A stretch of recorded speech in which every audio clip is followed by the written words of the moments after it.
Alors, je suis en compagnie du professeur Jean-Frédéric Colombel. Vous êtes toujours au Mount Sinai Hospital? Toujours. Ok. Qui vient de modérer quand même une session très intéressante sur à la fois la prédiction et la prévention dans les Mickey. Alors, d'abord, sur les facteurs environnementaux, on voit qu'en fait, ce sont des maladies qui sont en augmentation partout dans le monde. Alors, pas exactement en fait, Anne. Si on peut commencer par la dernière présentation de Gil Kaplan, c'était une présentation sur l'épidémiologie des maladies inflammatoires dans le monde. Et en fait, on est à différents stades en fonction des pays. Si on prend par exemple les pays comme la France, ou les pays européens, ou Amérique du Nord, on est dans ce qu'on appelle une phase de prévalence qui va se stabiliser. C'est-à-dire que l'incidence a fini d'augmenter dans la plupart de ces pays, elle se stabilise.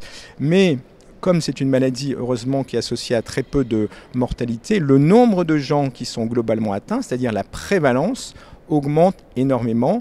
Et donc, cette prévalence continue d'augmenter et elle va probablement se stabiliser dans les années 2050. C'est une phase d'équilibre.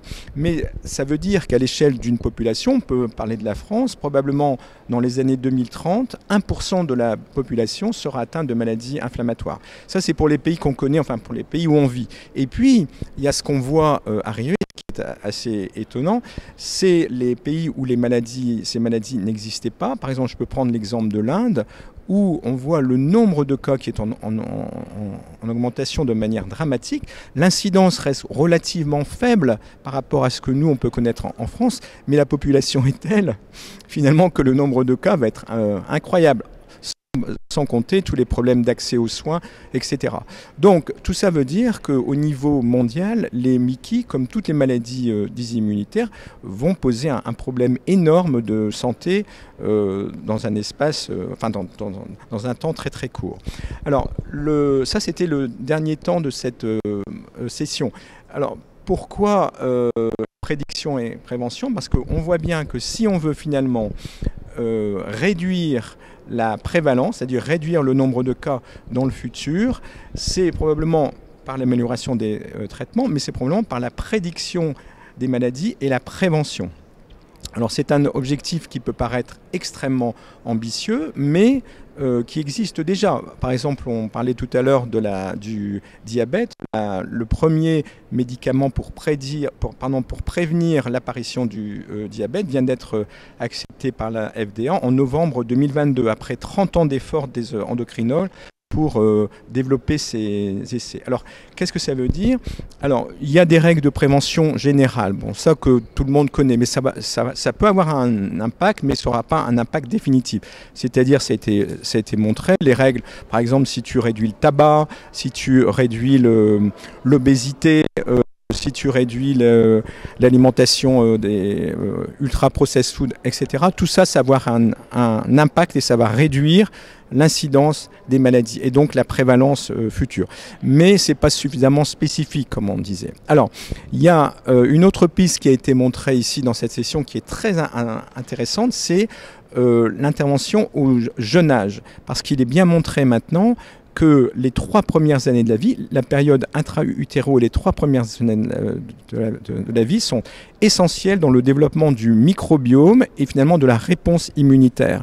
Et ce qu'a montré Siu Ning, là, qui travaille à Hong Kong, c'est que effectivement, le microbiome des bébés nés de mamans atteints de maladies inflammatoires est déjà modifié par plusieurs raisons. Et donc, une des pistes de prédiction, de prévention possible, ce serait soit d'intervenir chez la mère, soit d'intervenir chez le bébé pour restaurer un microbiome qui soit anti-inflammatoire. D'ailleurs, on a une étude en cours au Mount Sinai où on traite les mamans avec une diète, une alimentation anti-inflammatoire pour voir si on peut réduire le déséquilibre du microbiote chez les enfants.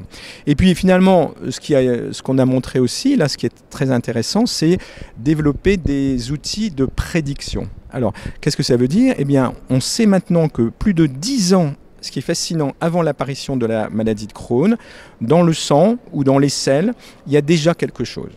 Il y a des biomarqueurs. Alors soit c'est des anticorps, soit c'est des marqueurs protéiques, soit c'est des marqueurs de glycomiques. Et donc on peut détecter ces biomarqueurs et en combinant ces biomarqueurs, c'est ce qui a été montré ici, donc faisant ce qu'on appelle des combinaisons de network, on peut développer un outil prédictif qui soit suffisamment performant pour pouvoir le proposer à des gens qui sont à risque. Et c'est là où ce sera très important aussi d'avoir l'aide des malades, parce que les malades vont nous dire quel type de marqueurs ils sont prêts à accepter, par exemple pour leurs enfants qui pourraient être à risque, et quel type d'intervention aussi ils seraient prêts à accepter. Voilà, parce que pour prévenir, parce que ça aussi c'est très très important, parce qu'il faut mettre en compte le risque, mais aussi le risque de l'intervention, le stress que ça va créer de développer ces outils prédictifs, etc. Donc, pour revenir, si tu as la face, c'est le rôle des malades va être essentiel dans le développement des outils prédictifs et de prévention. Parce que tout ça, ça peut se faire qu'avec eux, parce que finalement, ça ne peut marcher que si c'est accepté par les malades. Si ce n'est pas accepté, ça ne marchera jamais. Mais enfin, bon, je pense que c'est super passionnant, quoi, parce que c'est une autre ère de traitement. On a discuté pendant des années. Moi, je disais tout à l'heure que c'est ma DDW numéro 40, ma 40e DDW. Pour le moment, c'était surtout les traitements. On a vu toutes les évolutions des traitements. Bon, on a fait des progrès incroyables, quoi. Mais ce n'est pas suffisant. Et là, on voit les arriver. Bon, je pense que j'en verrai pas la fin, mais l'ère de la prédiction et peut-être de la prévention. Et finalement, la prévention, ça veut dire guérison de la maladie. Hein. Donc, c'est ce dont on rêve tous.